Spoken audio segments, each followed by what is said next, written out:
this morning I'm gonna go for my run and a really quick one, and to see how many empty abandoned Akiya houses in my neighborhood. So let's go find out.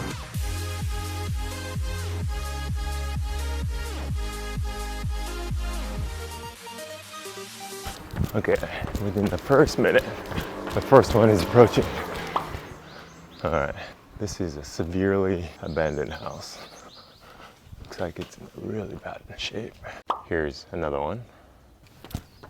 And across from it, there is another one right here. Here's an abandoned apartment.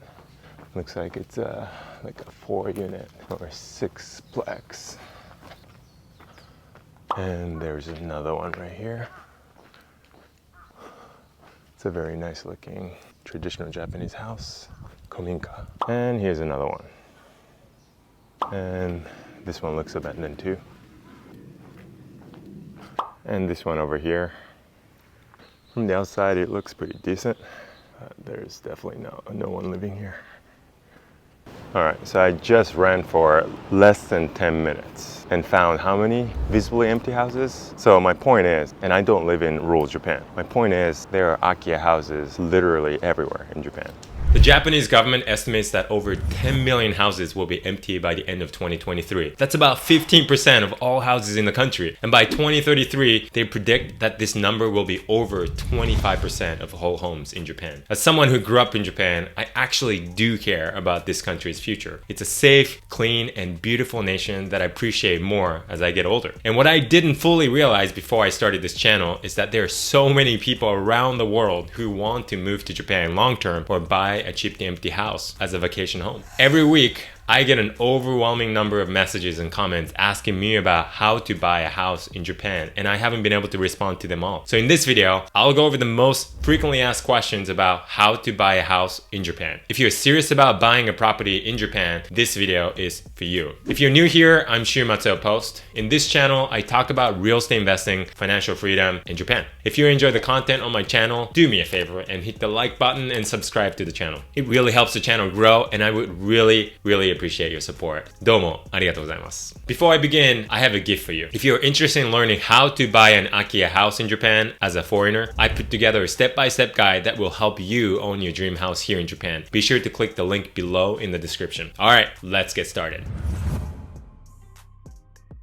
Do I get any residency or citizenship from buying property in Japan? This is by far the most frequently asked question. The answer is no. Unfortunately, owning property in Japan does not entitle you to any special visas or residence options. Don't let this be an excuse to buy property in Japan or move here. There are ways to do it if you really want to. So what can you do to get a visa? I did a video on that, so be sure to check it out after finishing this video. In my country, housing prices are so expensive. Why are some houses so cheap in Japan? There are a few factors that make some Japanese real estate quite cheap compared to other countries. I probably get this question most often from people in Singapore, Australia, and North America. So these are the main reasons why some houses are cheap in Japan. Japan has a rapidly aging, declining population. Many young people move from the countryside to cities like Tokyo, Osaka, Nagoya, and Fukuoka. Japanese buyers prefer new homes to older ones. The ratio is 86% new versus 14% old. The value of property in Japan is tied more to the land value than the house. Structures in Japan depreciate, kind of like the value of a car. Many of the houses are in more rural areas that have limited job options nearby, so there's less buyer demand. I don't speak Japanese and don't understand the process. Can you help me? If you're at the point where you're seriously looking to make a purchase and aren't comfortable doing it in Japanese, I have a team that can help. You can apply to work with us from the link in the description below. Do I need to physically be in Japan to buy a house? The short answer is no. You can use someone on the ground who will act as your power of attorney throughout the purchasing process. But you will need to go to a Japanese embassy or consulate in your country to get the power of attorney documents notarized. So you might want to figure out where you can find one near you if you're not planning to be here for the closing. Personally, I would highly recommend visiting the property in person before putting in an offer, especially if you're going to use the property. It's hard to get the feel of a house and neighborhood from only photos and videos. How long does it take to close on a real estate purchase in Japan? From deciding on a property to closing the sale, the whole process can take as little as few weeks if you have all the proper documents ready and don't run into any issues. If you run into a problem or don't have the right documents, it could take months. Can I buy a property in Japan and rent it out as an Airbnb? In theory, yes, you can. But it's not as easy as many other countries, as there are some strict regulations for short-term rentals here in Japan. The Minpaku law, signed in 2018, makes it pretty difficult to comply with all the laws to rent it out as a short-term rental. I helped my parents go through this process a few years ago, and it took a lot of time and effort to get a Minpaku license. Google Minpaku law Airbnb for more info. Also, know that you can only rent out your property as a short-term rental for 180 days per year. So keep that in mind if this is your strategy. If I buy an apato or a condo in Japan, how much are HOA fees? HOA stands for Homeowners Association. They're private organizations that oversee the management of some residential communities. Usually condos in Japan have both management fees called kanrihi and a repair reserve fund called Chuzen Tsumitate-kin. These can vary a lot, from as low as 3,000 yen or $21 per month, all the way up to over 100,000 yen or $725 per month for some luxury buildings. What kind of heating system is used in Japan? With the exception of northern Japan, most older homes don't have any insulation. Japanese winters can feel very cold because of that reason. Like, my wife is from Minnesota, which is probably one of the coldest parts of the United States, and she thinks winters in Japan feel colder indoors, and that's pretty wild. But you can always install insulation later on. Is it true that you have to pay back taxes from previous owners? When you buy real estate, the debt must be cleared before transferring the title to your name. The real estate agent and the lawyer will let you know what the outstanding debt on the property is, and the previous owner is supposed to pay before transferring ownership. That is the normal case. For foreclosed properties or abandoned Akiya, it's case by case, so be sure to consult and work out with a professional. Do the properties in the countryside have internet access? Come on. Isn't the whole point of living in the countryside being disconnected from the rest of the world? You don't need the internet. I'm just kidding. I went to a rural area in Tohoku the other day and had a very good internet connection. So for the most part, yes, unless you go really far into the mountains. Generally, there are usually decent internet connection everywhere in the country. Most of the houses I see on Akiya banks are furnished. Are they usually sold furnished or empty? I think the word furnished makes it sound nicer than it actually is. Most of the cases, it's because the previous owner just left their stuff as is. But it depends. Sometimes it will say on the listing either sold as is or pictured furniture not included. When it comes to Akiya, usually a house is sold as is with the old furniture. It's up to the new owner what to do with the items. Why do most Japanese kitchens not have ovens? I think it has to do with how the Japanese have been preparing food. Being an island country, the Japanese diet has always been seafood heavy, and fish can be cooked on small electric or gas grills. There's usually a small grill under the burners on Japanese stoves, so I guess most people feel they don't need an oven. What are those sinks on top of the toilet? It's a built-in wash sink for reducing water usage. When you flush the toilet and wash your hands using the faucet while the tank is still refilling, your hand washing water will be used for the next flush. And also, this washlet seating, this cleans your private parts with pressured water, so you save a lot on toilet paper. Oh, I love this about Japan. Why are there not many garages in Japan? Building codes in Japan are strict when it comes to garages, so incorporating one into a home can be expensive. Most homes in the countryside will have an uncovered or semi-covered driveway. What's the difference between Western bedroom and Japanese bedroom? The two main differences are the kind of flooring and bedding used. Japanese style rooms usually have tatami mat flooring that are more suitable for the traditional futons. Western style rooms are usually hardwood floors that are more suitable for a bed frame and mattress. What's the reason to pay for property tax every year? I noticed that a lot of people are obsessed with property taxes. It's pretty much the same reason why you need to pay property taxes in your home country. Property tax goes to pay for public schools, road repair, police and fire departments, and other local and national service. Property tax is paid regardless of the prefecture at the rate of 1.4% of the assessed value per year. For example, if your home is valued at 20 million yen or $145,000, your annual property tax is 280,000 yen or about $2,000. There's also a city planning tax of 0.3% per year. How are the Japanese with foreigners moving in next door? I get a lot of comments from people outside of Japan saying the Japanese are not friendly to foreigners. Well, in my opinion, I think it depends on mainly two things. Number one, how much effort you put in, like learning the language, being a friendly neighbor, following the unspoken rules of Japanese society. And number two, your neighbor's temperament. Contrary to what many foreigners think, I have many foreign friends in Japan who had overwhelmingly positive experiences in their community, but they also put in a lot of effort trying to communicate with the locals. Most people here don't speak English. So don't act like everyone needs to speak English when you're not in an English-speaking country. A house under $100,000 in Japan still seems like it's too good to be true. What's the catch? Yes, those deals are out there and they can be incredible deals for the right person. If you love Japan and spend a lot of time here every year, then buying a property is absolutely an option for you. And that said, buying a house in Japan is usually not recommended as a financial investment if you're looking for property appreciation. Property values in Japan don't appreciate like they do in many other countries. They often decrease in general. But for cash flow, it's a different story.